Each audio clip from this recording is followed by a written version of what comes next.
Okay. The meeting will now come to order. We are holding a special meeting of the Fayette County School Board of School Trustees. Will you join me in a pledge to our flag? Pledge Allegiance to the flag of the United States of America and to the republic for which it stands, one nation, under God, indivisible, with liberty and justice for all. You have been given an agenda, so I need to hear a motion to approve the agenda as submitted. I move we approve the agenda as submitted. Thank you, Mr. Jones. Do I hear a second? I'll second that, Mr. President. Any discussion? All those in favor, please say aye. Aye. Opposed? And the motion carries. We're moving now into the action item, which is the approval of the superintendent's contract. Mr. President, are you going to allow for public commentary? Obviously, there are a lot of people that have gotten up extremely early in the morning to express their concerns about this. At the last public meeting, because it was a contract, there was public commentary allowed to. Not to do so today in the face of the number of people here would seem to be not bowing to the will of the people. I will allow them to speak, but according to board policy. We really don't have to, but out of courtesy to them, I will do that. However, based upon board policy number 1.19, you're only allowed 5 minutes at this meeting. That's fine. Okay? All right. With that being said, we move ahead. Yeah, you do need to identify yourself. My name is Ann Kirshner. I'm a retired teacher in Fayette County. Mr. Burchett, I really want to thank you for giving me the book after the last meeting called Good School Boarding. I also contacted the Indiana State School Board Association, and I had a really good conversation with the executive director for about 2 hours on Monday afternoon. In the newspaper article yesterday, you kept quoting the statute, and the statute is on the books. It is not mandatory. It is allowed. And the article made it sound like it was mandatory. What is allowed and what is mandatory are two different things. Public opinion right now for the school board is not very positive. You can pick up anything, and whether you believe in social media or not, we all have to deal with it. We look bad, to be honest with you. The cornerstone of law in the United States is something called due process. And due process means fairness. And fairness means everybody plays by the same set of rules. Mr. Burchett, you had every right legally to call a special meeting, given exigent circumstances. I talked to the school board people. They understood exigent circumstances. A do-over is not an exigent circumstance.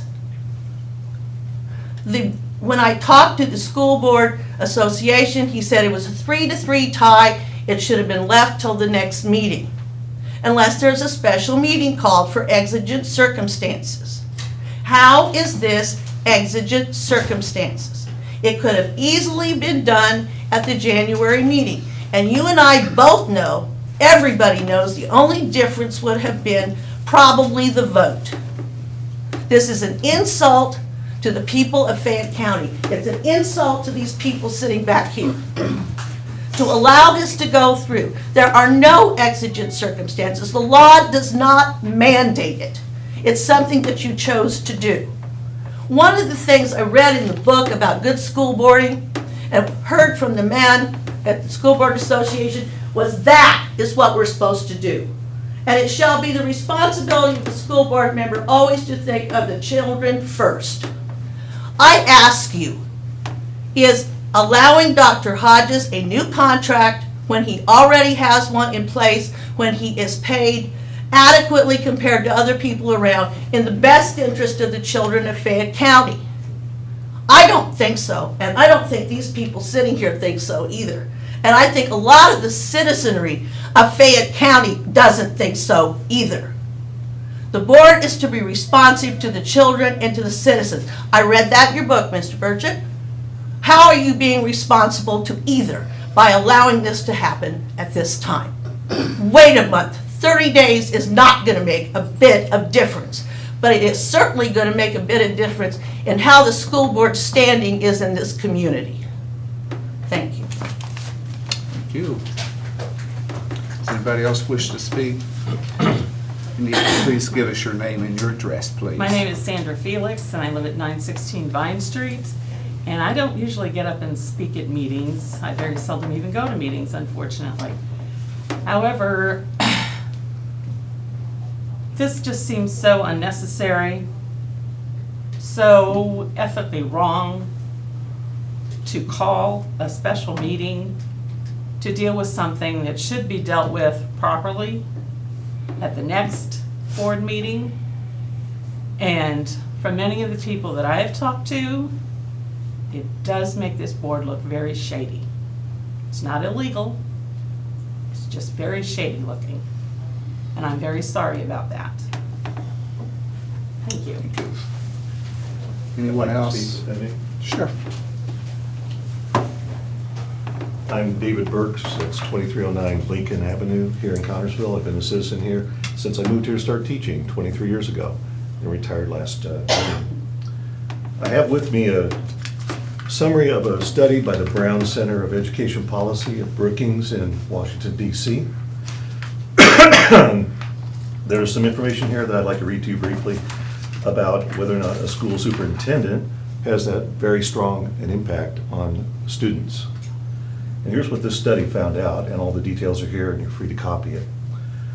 We find that, 1, school district superintendent is largely a short-term job. The typical superintendent has been on the job 3 to 4 years. 2, student achievement does not improve with longevity of superintendent service within their districts. 3, hiring a new superintendent is not associated with higher student achievement. 4, superintendents account for a small fraction of a percent, that's 0.3%, of student differences in achievement. The effect, while statistically significant, is orders of magnitude smaller than that associated with any other major component of the educational system, including measured and unmeasured student characteristics, teachers, schools, and districts. 5, individual superintendents who have an exceptional impact on student achievement cannot be reliably identified. Food for thought. The rest of the report verifies this with study information. And I thought you should be aware of that. We're in a situation in this county where the budget's very tight, jobs are scarce. And we're cutting back on staff in the school system and underpaying the people actually in the classroom that this study shows are having the greatest impact on student achievement. We're underpaying those people and we're cutting them down and we're packing the classrooms heavier. It should not be happening. And we should not be spending money on figureheads. They're not doing something significant for our students. Thank you. Thank you, Dave.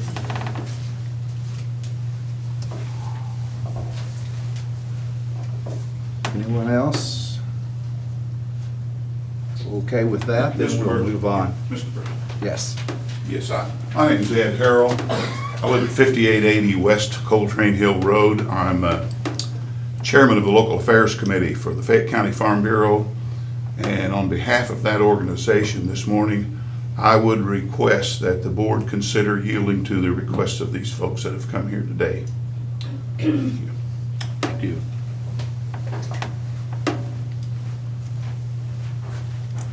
Hello, my name is Tammy Murphy. I don't normally speak at meetings either, but I am in support of everything that these people have said and the other people. And I believe everyone sitting here is in support of what she has to say. So I really hope that this vote today weighs heavy on each one of you because it will be a reflection of everyone that votes. Thank you. Anyone else? Okay, then we will move on with the action on the approval of the superintendent's contract. Board, do you have, what is your feelings? Pleasure. Yes.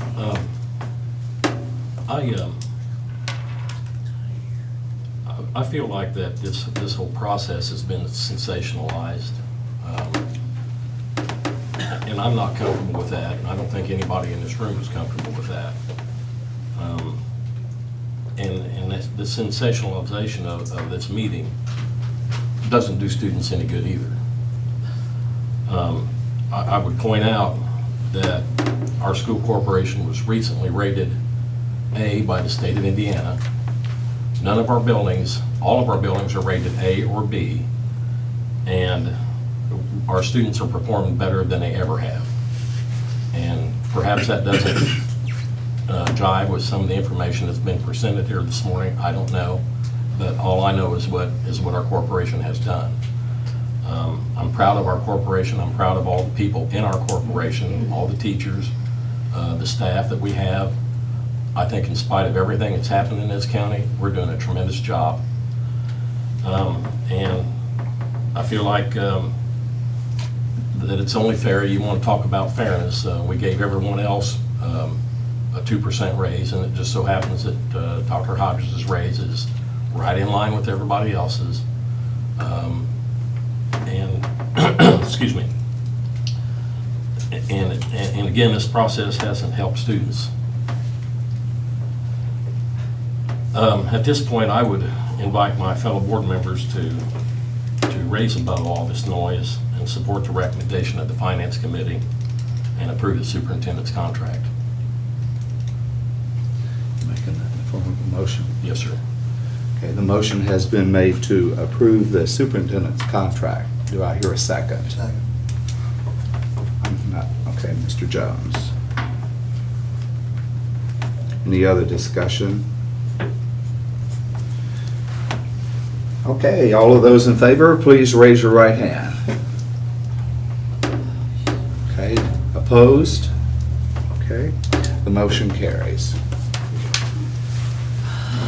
All right, with that, I need a motion to adjourn. The motion has been made. Do I hear a second? I'll second that. All those in favor, please say aye. Aye. Meeting is adjourned.